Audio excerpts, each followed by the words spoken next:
das planícies da África do Sul ao litoral da Nova Escócia. Nos ossos de criaturas antigas, tem um crânio neste bloco. E escondida no seu DNA há uma história incrível, a história do seu corpo. Por que você é como é? Sua pele, seu cabelo, seus dentes complexos e audição impressionante remetem aos répteis antigos que já governaram a Terra. Os corpos deles foram moldados por grandes transições na história da vida. E esse legado ainda molda nosso corpo hoje.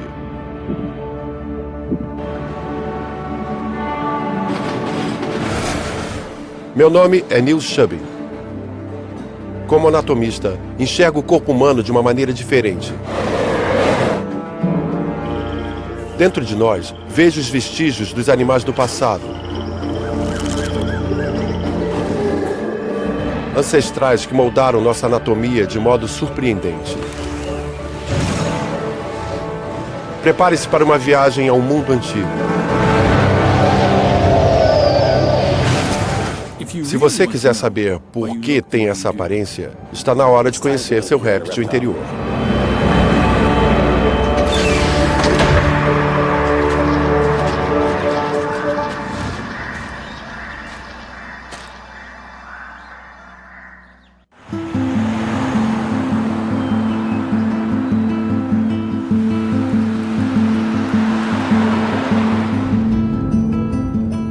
Foi aqui, na cidadezinha de Passborough, na Nova Escócia, que há 25 anos descobri meu réptil interior. Ah, meu Deus, essa era a minha segunda casa quando eu estava na pós. Não sei dizer quantas vezes eu andei para cima e para baixo nesta ruazinha aqui.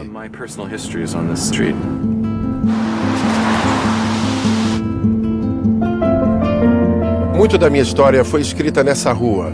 Na época, eu era um aluno de pós-jovem ansioso em Harvard, prestes a liderar minha primeira expedição. A Baía fica para lá. Vamos pegar uma maré muito boa.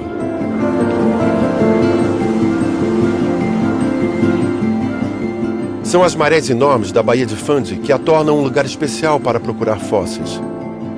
Elas são as maiores do mundo. Em apenas 6 horas, 100 bilhões de toneladas de água retraem-se para o mar. Essas marés volumosas causam erosão constante na face do penhasco, o que o torna um lugar ideal para achar fósseis. A gente veio para a Nova Escócia para observar essas rochas laranja. E essas rochas laranjas são até que perfeitas. A gente tem leitos de lago e cursos d'água antigos. A gente tem até a margem de um deserto antigo em um só lugar. Então exploramos muito essa área. Ficamos de olho nas rochas, tínhamos nossas picaretas e sacos coletores e estávamos prontos para enchê-los de ossos. A questão é que a gente não os encheu de ossos. Não encontramos muita coisa. E nossa sorte estava para mudar por causa de alguns eventos na cidade.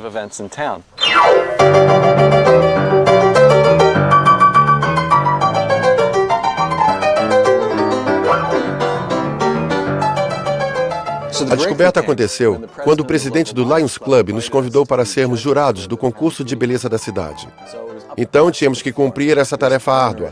O problema foi que, depois do concurso, na festa que aconteceu em seguida, ficamos acordados até altas horas.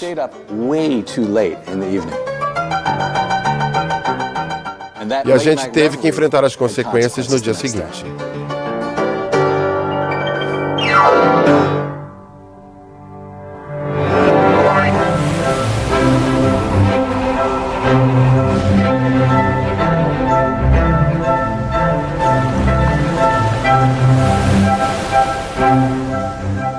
Na manhã seguinte, acordamos tarde.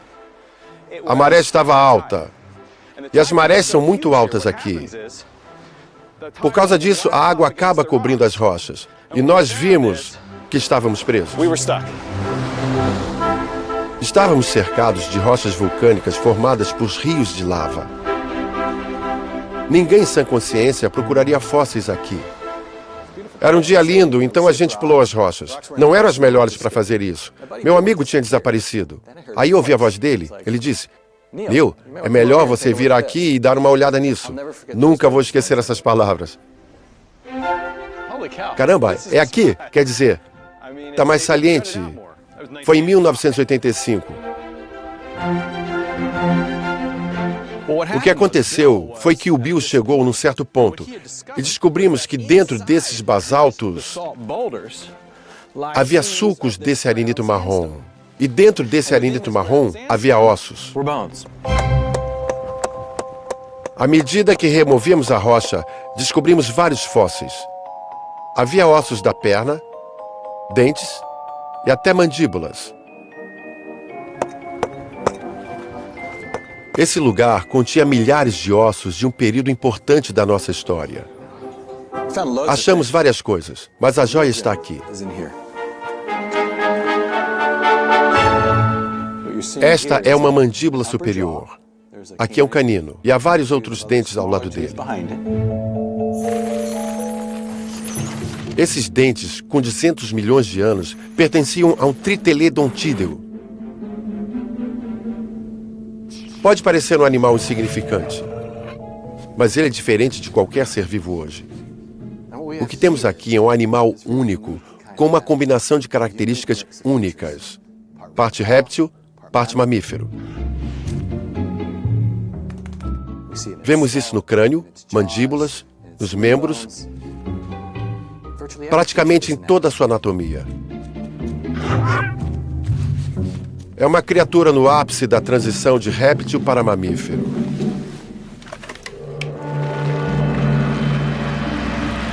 Um momento chave na evolução do corpo humano.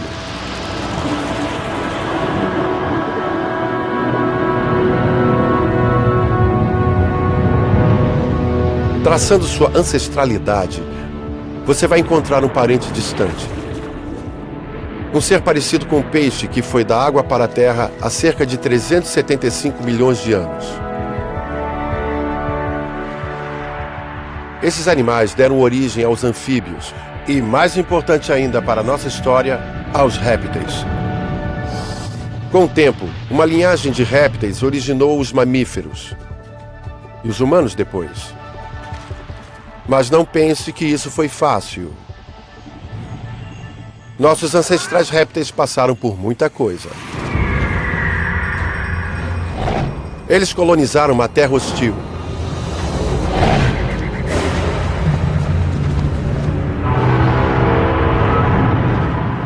Disputaram comida e território. E passaram pela maior extinção em massa que o mundo já viu.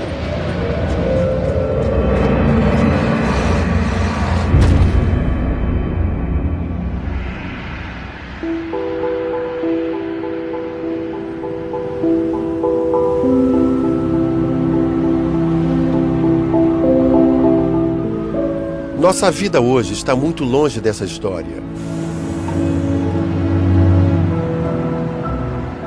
Mas cada capítulo mudou e moldou os corpos dos ancestrais répteis.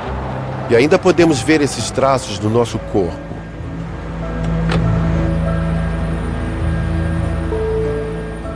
Um dos mais incríveis pode ser visto logo no princípio da nossa concepção. Viemos ver nosso réptil interior numa clínica de fertilização. E Sapna e Dev nos permitiram dar uma olhadinha em seu bebê, que tem 8 semanas de idade.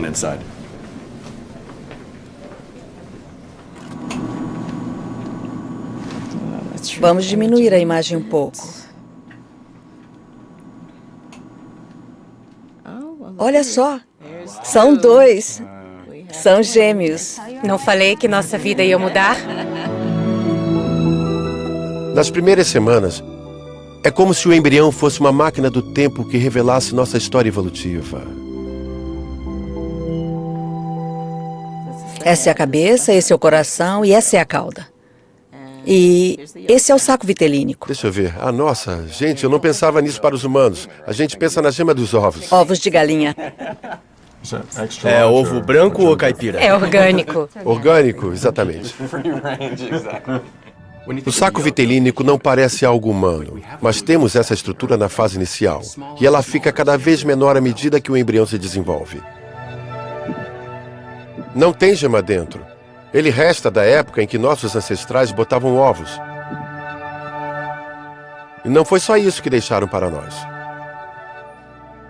Essa linha branca em volta é o amnio. E a parte preta ao redor do bebê é o fluido amniótico.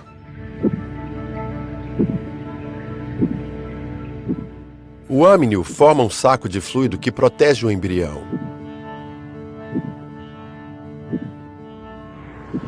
É ele que se rompe quando dizemos que a bolsa estourou.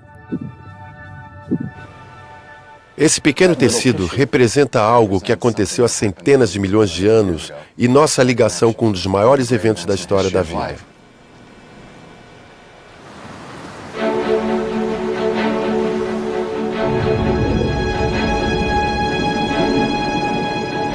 Há 375 milhões de anos, houve uma reviravolta. Por quase toda a história evolutiva, nossos ancestrais viveram na água.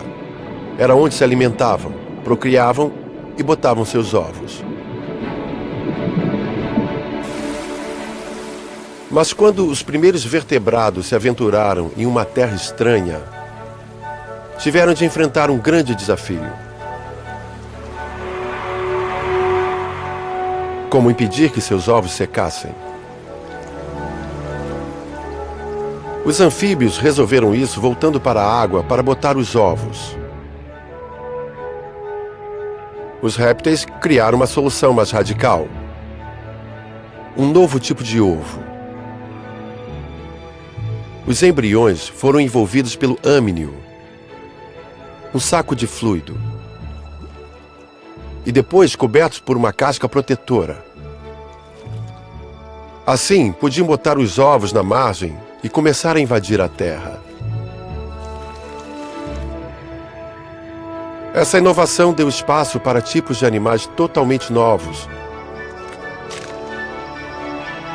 Serpentes, pássaros, crocodilos, tartarugas. E, finalmente, mamíferos como nós. A história do ovo não está só na nossa anatomia.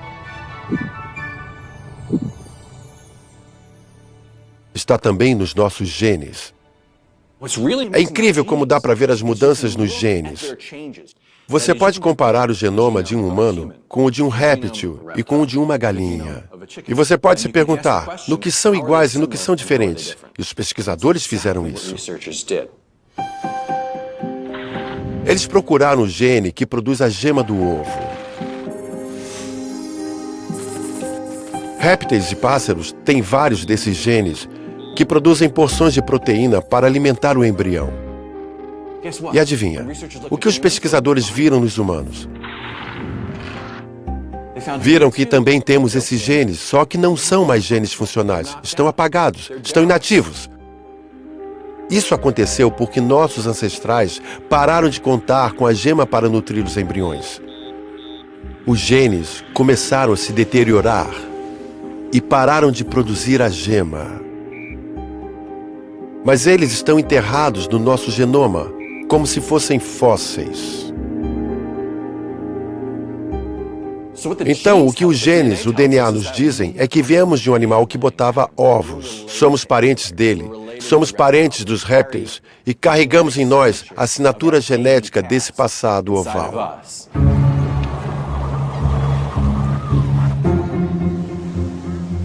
Nem todo o passado reptiliano está tão escondido. Se você for à praia, verá muitas evidências ao redor. A pele também tem algo a ver com a saída dos ancestrais da água.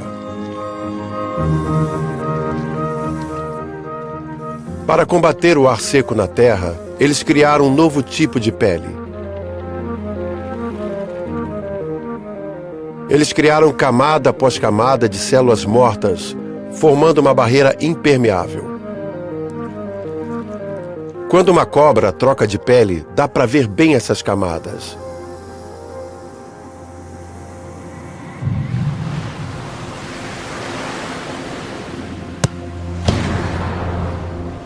Herdamos as mesmas camadas de pele morta para impedir que nosso corpo seque. Ao contrário dos répteis, nossa pele tem um hidratante próprio. São os óleos secretados na superfície por glândulas especiais.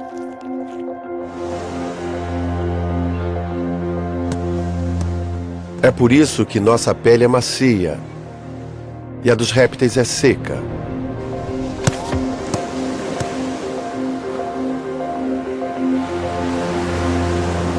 Nossa pele surgiu de uma batalha contra os elementos há mais de 300 milhões de anos. Quando os ancestrais répteis romperam seu elo com a água, um novo desafio surgiu.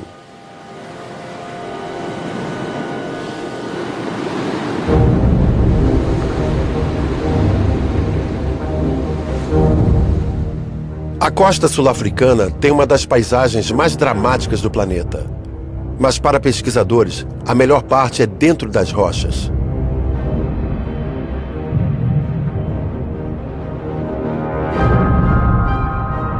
Elas contêm o maior número de ossos reptilianos do planeta.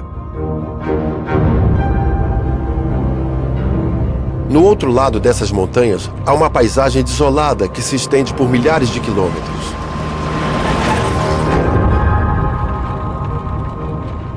É chamada de Karoo, a terra da sede extrema. E ela contém pistas da evolução de partes importantes do nosso corpo. Um dos melhores caçadores de fósseis da região é Roger Smith, um amigo meu. Lembra quando a gente encontrou vocês na Namíbia? Sim. Tinha uns espinhos lá que nunca mais vi na vida. Eu perdi tanto sangue naquela época. Se um entrasse na sua pele, era melhor voltar para trás.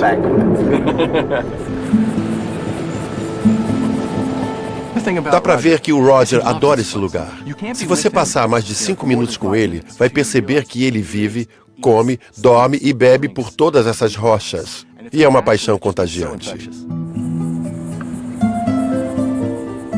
Para Roger, esse território contém evidências da disputa entre predadores e presas. Ossos que revelam a luta crescente por comida e território entre nossos ancestrais. Queria muito vir aqui.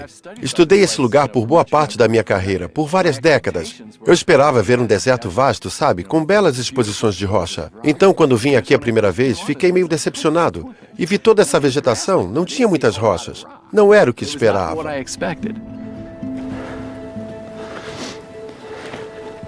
Para o olho destreinado, a gente estava andando sobre pedregulhos. Mas se olhar de perto, você verá evidências de vida nas rochas. É a parte de trás de um crânio. É aí que o cordão nervoso passa e vai até a espinha. E aqui seria a parte frontal do crânio? Isso mesmo. E o topo da cabeça? Sim. E o nariz seria direto para baixo? Sim. Nossa! Tem um crânio nesse bloco. As criaturas que viveram aqui eram muito diferentes do que há hoje.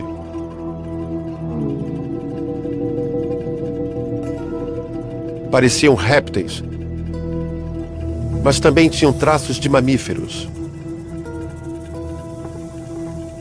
Os paleontólogos descobriram os fósseis e os chamaram de répteis mamíferos. E Karoo está repleto dos vestígios deles. Com apenas alguns passos, tropeçamos em esqueletos e mais esqueletos de répteis mamíferos. Nunca tinha acontecido isso na minha carreira. Foi uma manhã impressionante.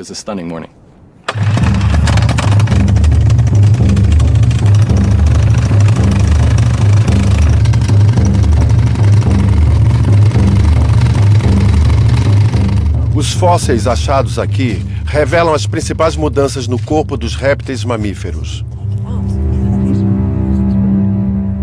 Parece quase uma tíbia ou fíbula, talvez do outro lado. As mudanças dentro das bocas deles são o que mais importa para a nossa história. Belas cúspides. Dá para ver bem desse lado, sim. Olha só. E isso nos leva a um dos meus tópicos favoritos. Dentes. Os dentes revelam muito sobre a vida do animal. Um dos maiores anatomistas foi o barão Georges Cuvier, que viveu em Paris no século XIX. Ele era muito importante, inteligente e arrogante. Ele vivia se gabando que podia reconstruir todo o esqueleto de um animal, só de ver o dente dele.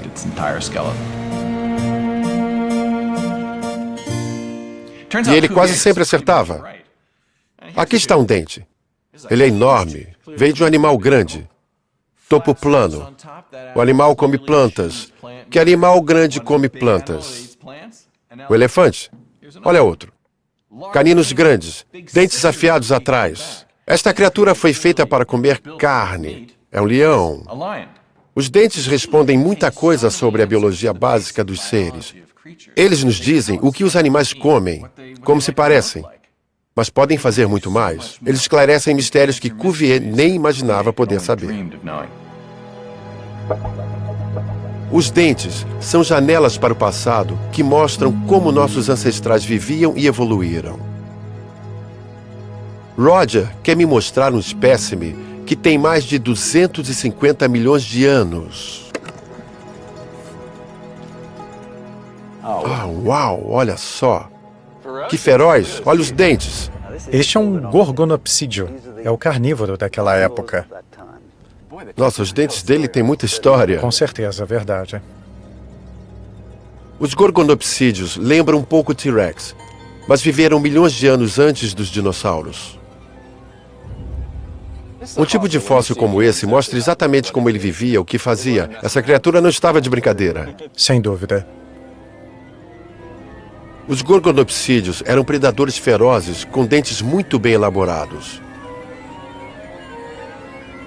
É uma mudança dramática dos dentes muito mais básicos dos répteis.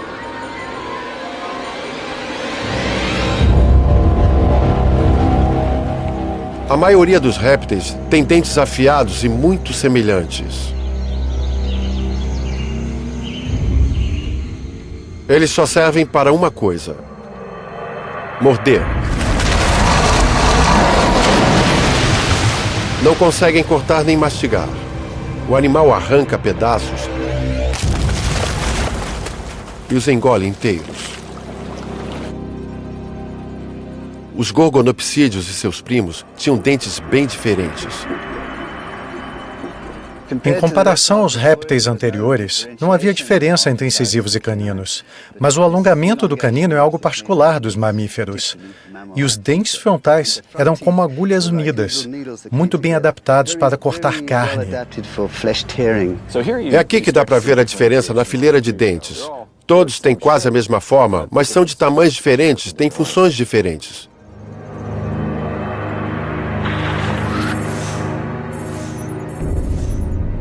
Os dentes dos gorgonopsídeos pareciam canivetes.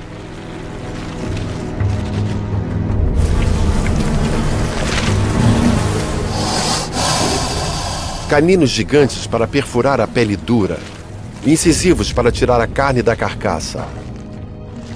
Assim, evitavam engolir os ossos. Nunca antes uma máquina de comer tão eficiente havia governado a Terra. Estes gorgonopsídeos tinham pernas longas e as pernas da frente eram arqueadas. As de trás eram bem retas. Então, até o andar deles lembra um réptil e um mamífero.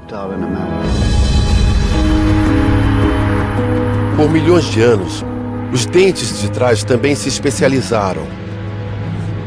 Eles desenvolveram as cúspides para mastigar a comida.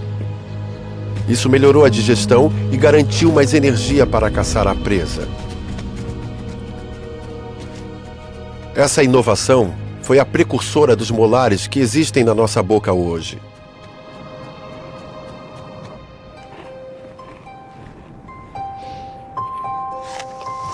Sem os molares, não daria para comer maçã. Sem os incisivos, não daria para comer, seja lá o que foi isso. Goiabada. Goiabada. Que bom que tem molares para mastigar isso aqui. Os dentes são muito importantes para a nossa vida hoje. O ato de morder uma maçã é um comportamento complexo. Os dentes da frente, os incisivos, mordem a maçã. E fazem isso de maneira quase perfeita. Os dentes se fecham de uma forma fixa e muito precisa. A gente não sabe o quanto depende da oclusão precisa dos dentes. A não ser quando algo dá errado, quando a gente quebra um dente ou algo assim. Vamos dar uma olhada para ter certeza de que tudo está onde deveria estar. E não tem algo que não deveria estar aqui. Dentes complexos podem nos permitir dar uma boa mordida, mas isso tem um preço. Uma das coisas interessantes a se pensar é que a consequência da transição de réptil para mamífero é o fato de precisarmos de dentistas. Obrigado. É verdade. É verdade. Isso mesmo. Muito obrigado. Obrigado, fósseis sul-africanos. Os répteis não precisam de dentista porque produzem vários dentes durante a vida deles. Produzem e continuam vivendo. Os répteis, como essa serpente, têm vários conjuntos de dentes. Há um fluxo constante de dentes novos surgindo na boca deles. Quando nós perdemos os dentes de leite, ficamos com um conjunto por nossa vida toda. Pode não parecer uma boa estratégia, mas isso tem seu lado bom. Permite-nos desenvolver uma mordida precisa. Se nossos dentes fossem substituídos sem parar, acredito que seria muito difícil ter aquela oclusão tão precisa, e ela é muito importante para nós. Tem razão. Quando perdemos um dente, as mudanças que ocorrem para compensar a falta dele e o espaço que ocupava afetam muito a nossa oclusão. A razão para os nossos dentes se encaixarem tão perfeitamente é que nossos ancestrais reduziram a produção de conjuntos. Para compensar isso, nossos dentes foram fortalecidos por mais raízes e esmalte espesso para durarem uma vida toda. E nossos dentistas também ajudam. Que legal. Vou prestar mais atenção no zoológico com meus filhos. Eu não gosto muito da casa dos répteis. Prefiro vê-los na forma que você os encontra. Mortos. Há 200 milhões de anos.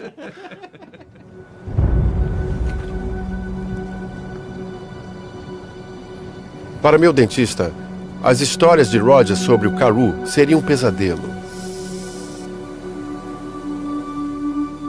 Já para o Roger, o que aconteceu aqui foi um drama fascinante. Para ele, as rochas e fósseis contam uma história sobre um mundo desaparecido. Estas rochas foram depositadas por rios largos e sinuosos que corriam praticamente o ano inteiro.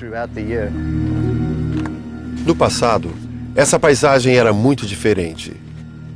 Ela era úmida e animais imensos ocupavam as margens do rio. E carnívoros do tamanho de pastores alemães, os gorgonopsídeos que se alimentavam deles, estavam prosperando. Por quase 20 milhões de anos, os gorgonopsídeos abriram espaço na base da mordida. Mas seu reino de terror ia acabar. Há 252 milhões de anos, o clima mudou drasticamente. Esse cataclismo exterminou a maioria das espécies, até os gorgonopsídeos. Conforme subimos por aqui, vemos a mudança das rochas das planícies úmidas para as da seca. Plantas morreram, solos se erodiram. O Karoo se tornou uma zona morta. Foi a grande extinção em massa da Era Permiana, a grande agonia. A mãe de todas as extinções em massa. Isso, a mãe de todas as extinções em massa. Quando se pensa sobre a história da vida na Terra, se você enfileirar cada fóssil que já descobrimos, há certos períodos em que muitas criaturas simplesmente desapareceram. Nunca mais são vistas. Chamamos isso de extinção em massa. Essas extinções são muito importantes para compreender nosso mundo hoje, compreender nosso corpo, como ele surgiu. Porque essas extinções não apenas eliminam criaturas, elas criam oportunidades para os sobreviventes.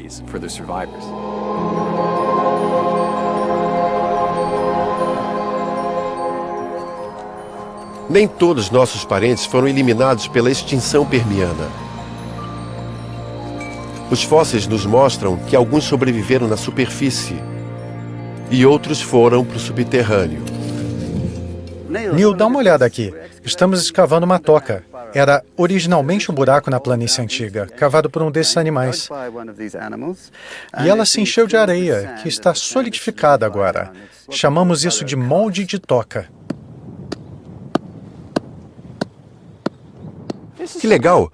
Quando você olha, tem a forma da letra S, mas tem uma ramificação. Por que essa outra forma?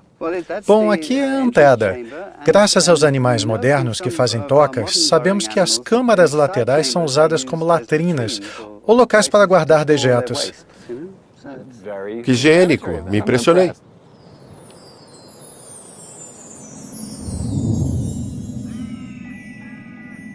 Roger acha que viver no subterrâneo ajudou nossos ancestrais a sobreviverem às temperaturas extremas. Foi em tocas assim que um novo traço corporal pode ter surgido. Algo muito importante para os mamíferos. Pelos.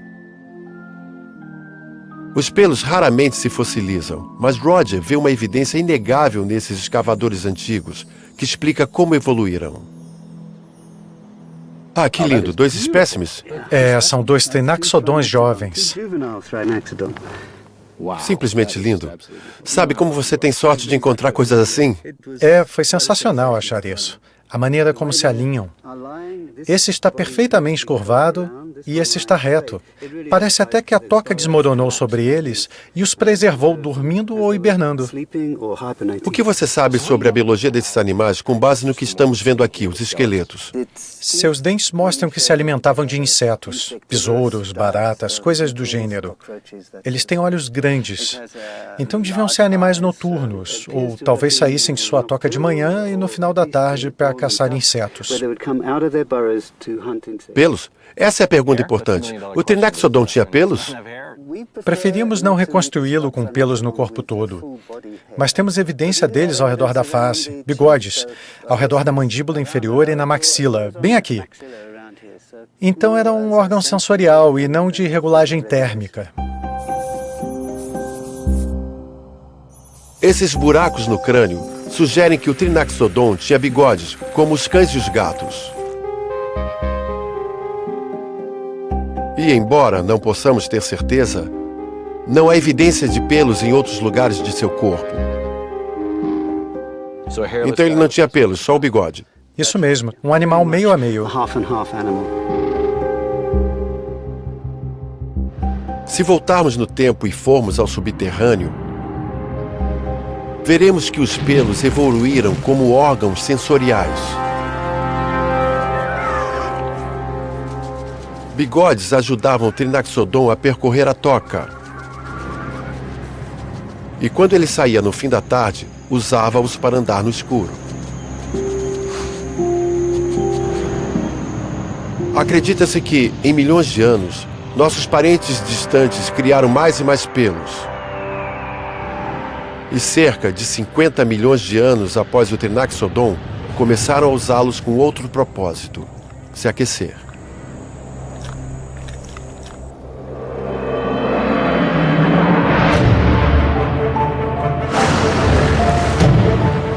Então, o cabelo provém de uma criatura com bigodes que sobreviveu a uma grande extinção. Dentes complexos estão ligados aos predadores de terras antigas. E a pele impermeável vem dos ancestrais que se mudaram para a terra. Cada um desses traços está ligado a um capítulo da história da vida. Mas cabelos, dentes e pele têm uma ligação ainda maior. Ela está no âmago do nosso réptil interior.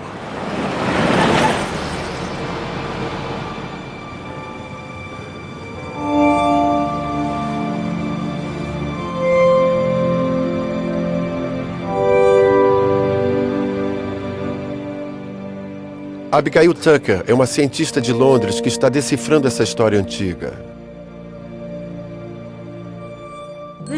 Este é o Bob Esponja, o dragão de barba. E embora a gente pareça tão diferente do nosso amigo réptil, nossa pele tem muitas características em comum com a dele.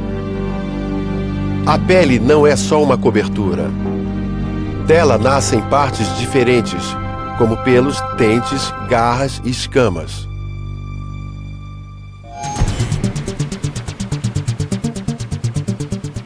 A paixão de Abigail é desvendar o mistério de como esses órgãos da pele se formam.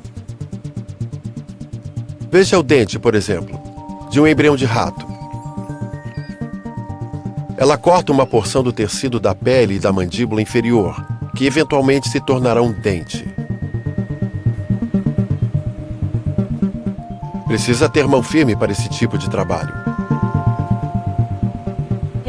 Estou usando uma agulha de tungstênio, mas para tecido muito pequeno, colocamos um cílio a uma varinha de vidro e usamos como uma faquinha. Está cedendo agora. Pronto. Aqui vemos o dente no estágio de broto. Ele ainda não tem forma de dente. Era uma película plana e agora foi para baixo, assumindo a forma de broto.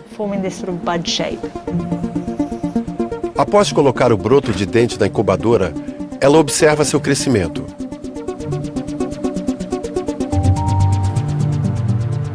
E o resultado é impressionante.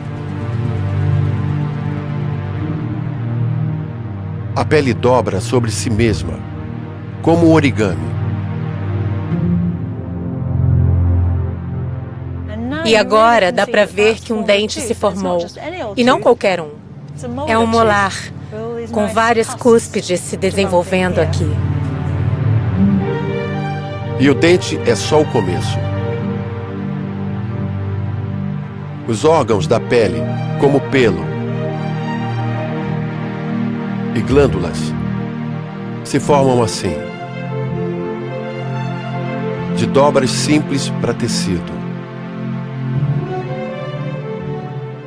Achamos que isso é um tipo de princípio antigo. Esse tipo de dobra era uma das primeiras etapas. Depois formava-se uma pele bem simples, e aí algo em que vários órgãos diferentes se desenvolviam. Quando o processo de dobra da pele começava, podia ser modificado para produzir vários órgãos. Das escamas de um réptil às penas de um pássaro. E até algo típico dos mamíferos. Glândulas mamárias. E o que surpreende é que a formação dos órgãos da pele é controlada por um único gene, chamado EDA. Sabemos que o EDA é importante para definir, por exemplo, quantos pelos você tem. Ou seja, quantos pelos existem em uma área, ou quantos dentes você tem e que formato terão. Ele parece fazer algo diferente em cada órgão.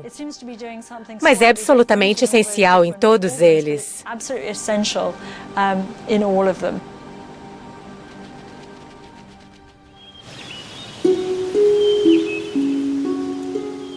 Esse gene é importante para construir as estruturas vitais que se originam na pele.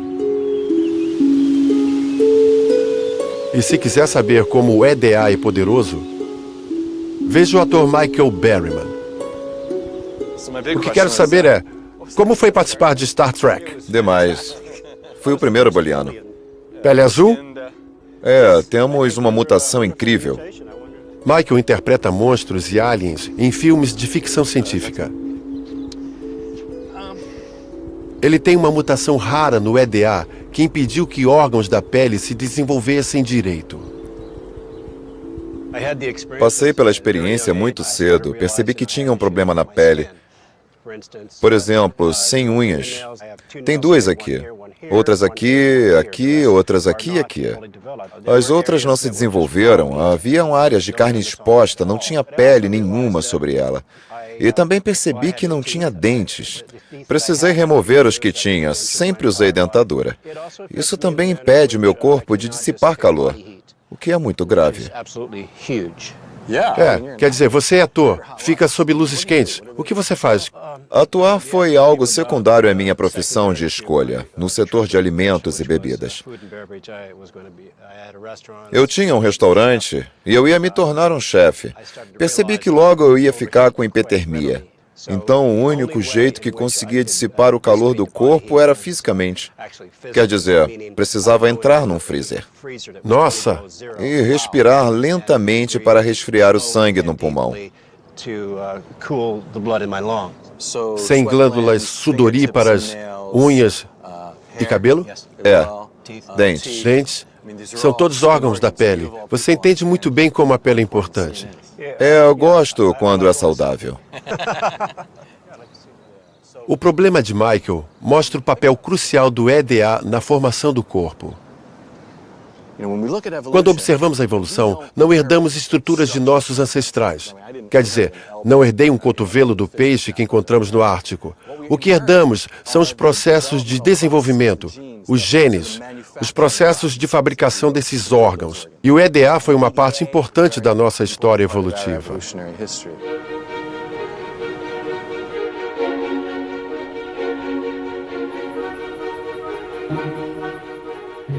Dos dentes aos pelos e até às glândulas, o EDA ajudou a moldar o corpo dos ancestrais répteis.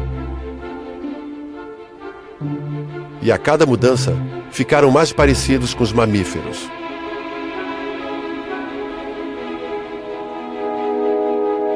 Mas houve mais uma mudança crítica que concluiu a transição. E ela enriquece nossa vida hoje. Um novo ouvido.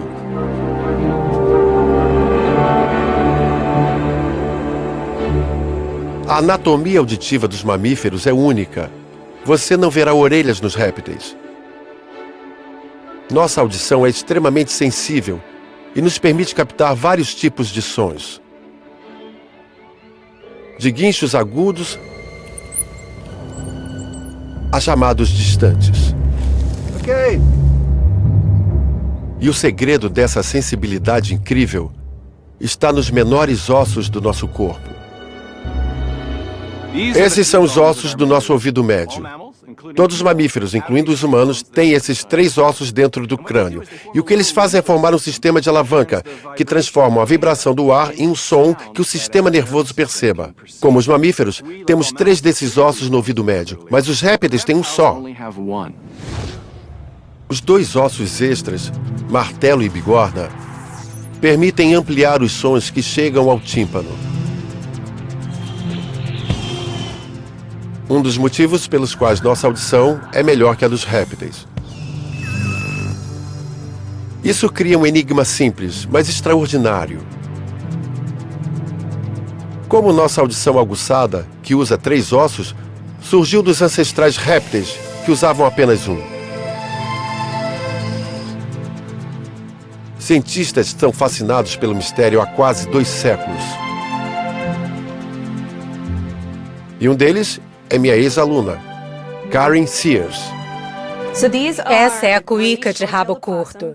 Esse animal é usado em laboratório há algumas décadas e agora está se tornando ainda mais popular. Ele é muito fofo. Como outros marsupiais, a mamãe cuíca dá à luz muito cedo em comparação aos animais que chamamos de placentários, que somos nós, os ratos, os cachorros. Esse carinha tem 1 mês e meio de idade. Já é bem grande. Quando eles nascem, rastejam até aqui e se prendem aos mamilos. E tem só alguns milímetros de comprimento. É quase que um estágio embrionário. É equivalente a um embrião humano com cerca de 40 dias. Então eles não têm membros traseiros, não têm pelos, não podem ouvir nesse estágio.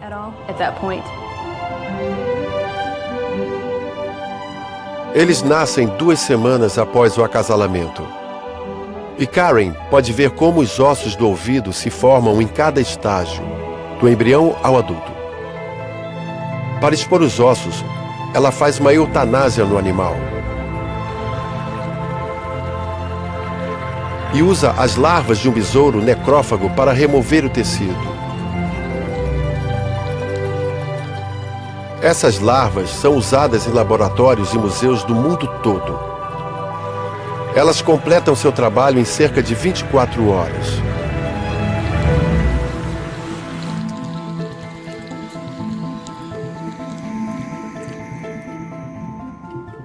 A Karen fica então com uma série de crânios. Por meio deles, ela pode acompanhar o desenvolvimento dos ossos do ouvido médio. E é incrível o que os crânios revelam. O surpreendente é que, se você observar os embriões de cuíca, verá um ouvido no estilo dos répteis, com um osso. Os 2 ossos extras estarão presentes no ouvido médio do adulto. Fazem parte da mandíbula. Então, a junta entre o crânio e a mandíbula parece com a de um réptil. Depois que o animal nasce e começa a crescer, os ossinhos que vão compor o ouvido médio mamífero se desprendem da mandíbula. Eles ficam bem menores e assumem sua posição final para compor o ouvido mamífero. Então, os répteis modernos têm um osso no ouvido e os mamíferos modernos têm 3. Os embriões meio que fornecem um elo entre os 2. Então, o que vemos na cuíca é que do nascimento até a fase adulta, o ouvido dela meio que passa por 300 milhões de anos de evolução.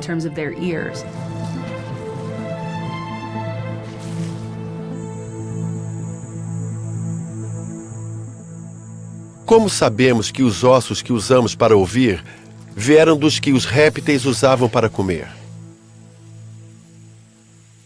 Observamos também nos fósseis essa transição incrível entre os ossos da mandíbula e do ouvido. E vemos nos fósseis daqui, da África do Sul. E quando observamos os répteis mamíferos primitivos, notamos algo na mandíbula inferior que é bem diferente da nossa, porque eles têm um osso aqui que carrega os dentes e mais um monte de ossos de tamanho moderado que ficam na parte de trás da mandíbula. Elas formam a própria junta. Quando se avança no tempo, começa-se a ver criaturas como esta, com um osso maior que contém todos os dentes e ossos ainda menores na parte de trás, formando a junta da mandíbula. E chegamos a um ponto.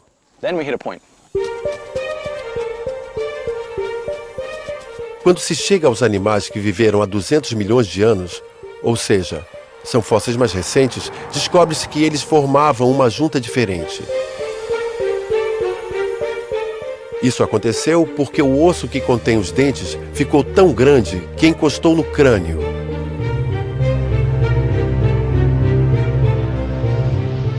Por milhões de anos, os ossos que formavam a junta antiga encolheram e se tornaram redundantes. Mas em vez de serem descartados, esses ossos da junta antiga foram realocados para o ouvido.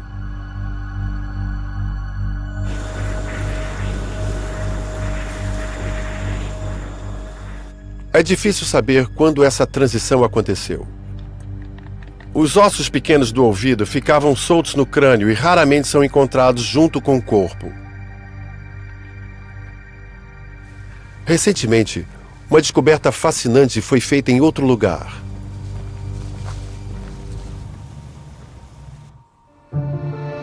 China. Um dos cientistas envolvidos no estudo é o meu colega Zhenxin Lou, que trabalha no laboratório vizinho ao meu. Lou é um anatomista incrível. Ele é um cara que conhece a anatomia dos dentes, da mandíbula e do ouvido dos répteis, dos mamíferos e de qualquer ser no planeta.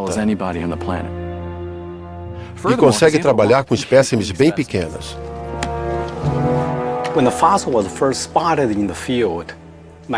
Quando meu amigo viu o fóssil no campo, pensou que fosse uma pedra.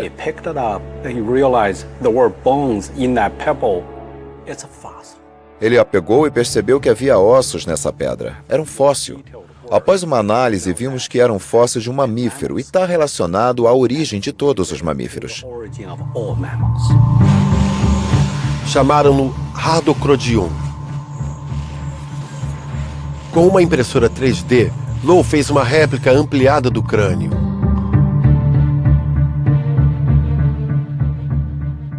Os dentes também tinham cúspides. Mas o destaque era a mandíbula inferior. A junta da mandíbula se parecia muito com a dos mamíferos modernos, o que sugere que os ossos reptilianos antigos não eram mais usados para comer. Tinham se tornado parte do ouvido. Dentro da mandíbula há estruturas que sustentam o osso do ouvido. Isso mostra que os ossos do ouvido do Hadrocodium ainda estão presos a ela. Mas o contato era mínimo. Os ossos do ouvido do Hadrocodium estavam quase totalmente soltos.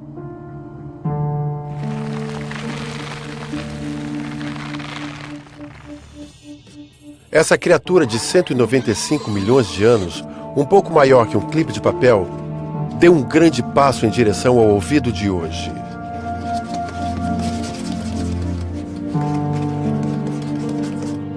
Com seus dentes complexos e pelagem, o Hadrocodium foi um dos primeiros mamíferos.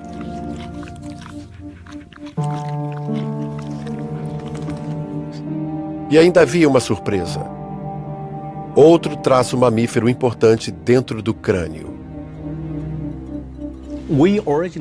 Pensávamos que o cérebro do mamífero primitivo era bem menor, mas o Hadrocodium nos surpreendeu. O cérebro é enorme. Em relação à massa corporal, seu cérebro é 50% maior do que o dos animais anteriores. Foi por isso que o chamamos de Hadrocodium. Significa cérebro bem grande.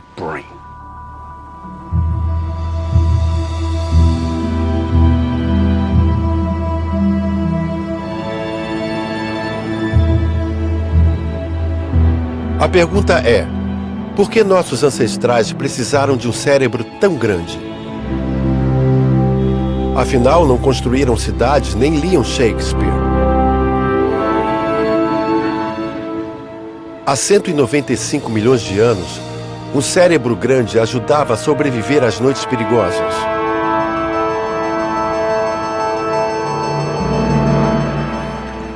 O surgimento de um novo réptil, os dinossauros, forçaram os mamíferos a serem pequenas criaturas da noite. O processamento das várias informações vindas do olfato, audição e toque com os bigodes fez seus cérebros crescerem.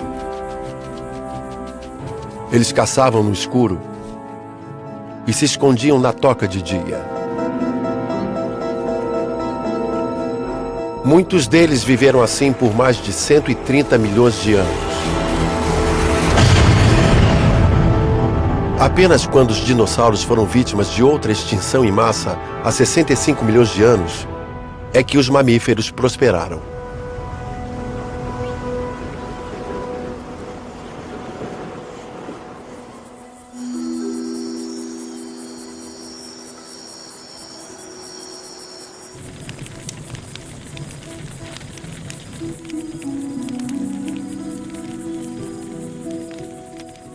Quando os dinossauros desapareceram, os mamíferos se desenvolveram muito. Isso mesmo. Eles se aproveitaram dos nichos vazios, os espaços vazios na superfície. Eles saíram debaixo das pegadas dos dinossauros e se espalharam e diversificaram.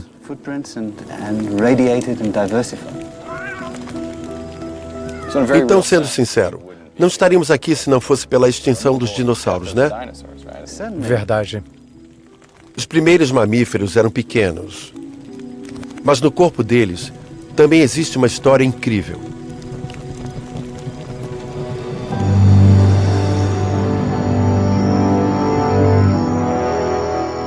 Quanto mais você observa os fósseis e os embriões, mais você vê que somos répteis repaginados. A mandíbula que uso para falar, os dentes que uso para comer, os ouvidos, a pele e as estruturas que surgem nela estão no nosso passado reptiliano. Assim, todos os dias, sentimos os efeitos do nosso réptil interior. We feel the consequences of our inner reptile.